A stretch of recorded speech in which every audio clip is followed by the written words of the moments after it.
మంత్రి పొంగులేటి సవాల్ను స్వీకరించారు బీఆర్ఎస్ వర్కింగ్ ప్రెసిడెంట్ కేటీఆర్. అమృత్ టెండర్లపై సిట్టింగ్ జడ్జితో విచారణ జరిపిద్దామని, అక్రమాలు జరగలేదని తేలితే రాజకీయ సన్యాసం చేస్తానని ఛాలెంజ్ చేశారు. చిత్తశుద్ధి ఉంటే హైకోర్టు సీజే దగ్గరకు రావాలన్నారు. సెంట్రల్ విజిలెన్స్ కమిషన్ దగ్గరకు పోదాం రావాలన్నారు. మంత్రి పొంగులేటికి రేవంత్ సీఎం పదవి ఊడగొట్టాలన్న ఆలోచనలో ఉన్నట్టుందని చురకలంటించారు.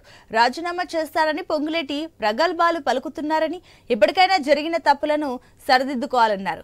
రేవంత్ రెడ్డి అవినీతిపై బీజేపీ ఎందుకు నోరు మెదపడం లేదని ప్రశ్నించారు.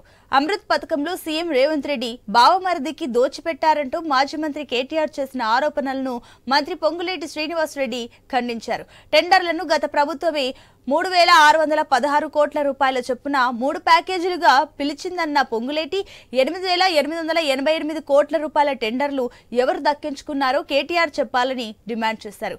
కేటీఆర్ వ్యాఖ్యలపై పరువు నష్టం దావా వేసి చట్టపరంగా చర్యలు తీసుకుంటామని పొంగులేటి స్పష్టం చేశారు. ఆధారాలతో కూడిన విమర్శలు చేయాలని కేటీఆర్ కు సూచిస్తున్నట్లు చెప్పిన మంత్రి ఆ సవాలును స్వీకరించి రేపు కేటీఆర్ ముందుకు వచ్చి రాజీనామా చేయాలని డిమాండ్ చేశారు. అబద్దాలతో లబ్ధి పొందాలని చూస్తే బారాసాకు త్వరలో ప్రతిపక్ష హోదా దక్కదని పొంగులేటి హెచ్చరించారు.